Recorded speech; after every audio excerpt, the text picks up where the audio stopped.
are we as a species crossing the boundary to relegate the decision over life and death to pre-programmed algorithms, to codes, to zeros and ones, essentially, which is, of course, a fundamental watershed moment for humanity. And I'm flabbergasted how little actually is talked about it, because it is such an important question. Thinking a lot about artificial intelligence and this sort of massive technological revolution that it is.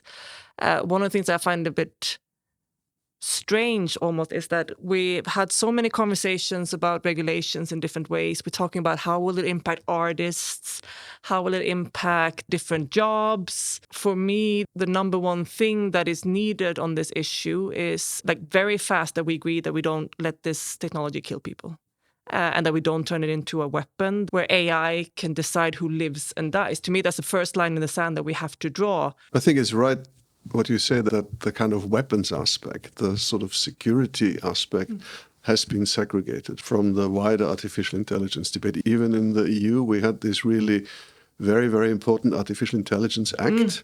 But of course, the military dimension is left out, which is national security. And even though that's most lethal, that's most dangerous to people. But it's deliberately left out. It's a competency issue, but it's also the political issue that, once we talk about security and weapons, this is a completely different aspect. Whereas in reality, I fully agree with you, it's the most important aspect. So you ask, what are autonomous weapons? It's very difficult to answer that because it's not a category as such. It's essentially functions. It's autonomous functions integrated into weapon systems, and it could be any weapon, essentially. Yeah?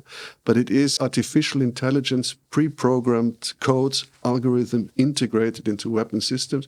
If you combine this with the advances of robotics, you have potential nightmare scenarios right in front of our eyes. And as someone who has spent most of my career working on nuclear weapons, I mean, I see so many of the similarities with nuclear weapons and autonomous weapons issues. And basically what I feel sometimes when I look at the issue of autonomous weapons is that, oh, wow, we're in 1944. Manhattan Project's going on.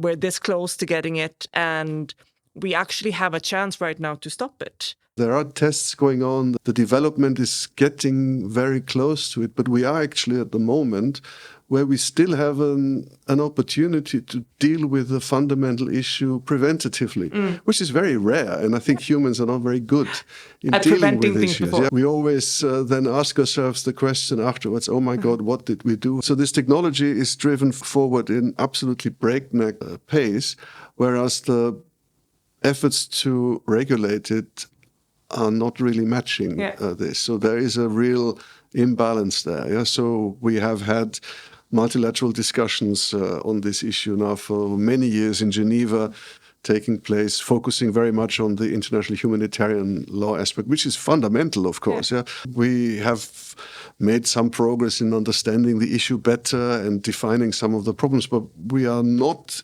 managing to get to the moment where we are actually negotiating new law, new rules. And the reason for this is, of course, geopolitics, because you have countries, international trust is at extreme low point.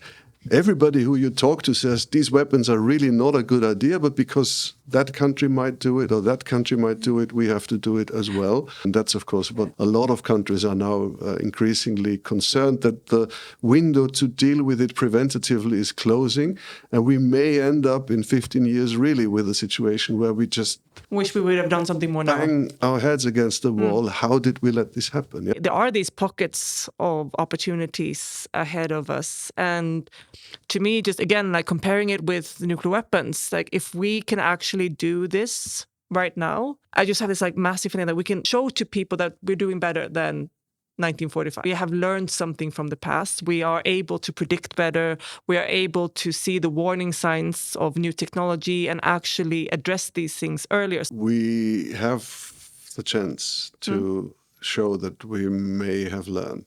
With autonomous weapons, I think we need rules. I think the most important thing is that we develop these norms about what is acceptable and what's not acceptable. I mean, this is not just an issue for Austria. There's lots of governments working on this issue, lots of organizations, civil society, people all around the world, scientists, of course.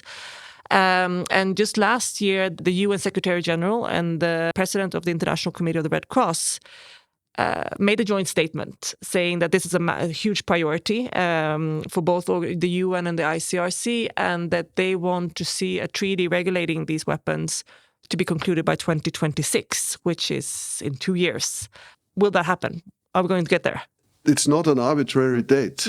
It's the date where you can still meaningful take some preventative action. And if we miss that, well, then we're in a different ballgame. Yeah. But the Secretary General gets a lot of flack from countries who are not convinced about this date. So we'll see. But I think it's important to try. And I think the case that he and the ICRC president rolled out is absolutely compelling. And I hope it's a wake-up call.